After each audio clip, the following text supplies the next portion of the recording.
അപ്പോ ഇന്നത്തെ നമ്മളെ കഥ തുടരുന്നത് ഒരു ഉച്ചക്ക് 3, 3:30ക്ക് ശേഷമാണ് ട്ടോ. ഞാനീ കേറി പോണത് എങ്ങോട്ടാണെന്ന് നിങ്ങൾക്ക് ഏകദേശം പിടികിട്ടിയിട്ടുണ്ടാവുമല്ലോ അല്ലേ? യെസ്, ഞാൻ വയനാടേക്ക് പോവാണ്. എന്റെ അത്യാവശ്യമായിട്ടുള്ള ഒരു ഫയല് ഞാൻ വയനാട് വെച്ച് മറന്നോണ്ട് തന്നെ പെട്ടെന്ന് എനിക്ക് വയനാടേക്ക് വരേണ്ടി വന്നു. ഞാനും എന്റെ സിസ്റ്റർ ഇൻ ലോയും ഞങ്ങൾ 2 കുട്ടിപ്പടകളുമായിട്ടാണ് വയനാട് കേറുന്നത് ട്ടോ. കോമഡി അതൊന്നും അല്ല. ഞാൻ എന്റെ വീട്ടിൽ പറഞ്ഞിട്ടില്ല. ഞാൻ എന്തായാലും വിചാരിച്ചു എന്തായാലും അർജന്റായിട്ട് വരാണ്. ഇപ്പൊ ഒരു സർപ്രൈസ് ആയിട്ട് ഇരിക്കട്ടെ വെച്ചിട്ട് വീട്ടിൽ പറയാണ്ടാണ് ഞങ്ങൾ ഈ പോകുന്നത് ട്ടോ.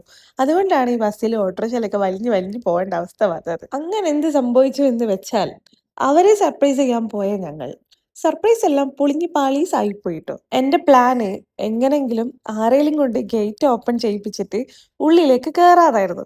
അൺഫോർച്ചുനേറ്റ്ലി എന്റെ വാപ്പ ദേ അപ്പുറത്തെ പോരേന്ന് ഇറങ്ങി വരുന്നു. എന്റെ ഉമ്മ ദേ ഉള്ളിൽ നിന്ന് ആരാന്ന് ചോദിക്കുന്നത്. ആൻഡ് ഫൈനലി എന്റെ മോള് പറഞ്ഞു ദേ ഞങ്ങളാണെന്ന്. ഞങ്ങൾ ഒളിഞ്ഞും പാത്തി നിന്നത് എന്റെ മോൾ ആകെ കോളാക്കി. എത്ര സർപ്രൈസ് ചെയ്ത് വന്നാലും ഇവർക്കൊന്നും പ്രത്യേകിച്ച് റിയാക്ഷൻസ് ഒന്നും ഉണ്ടാവലില്ല കേട്ടോ.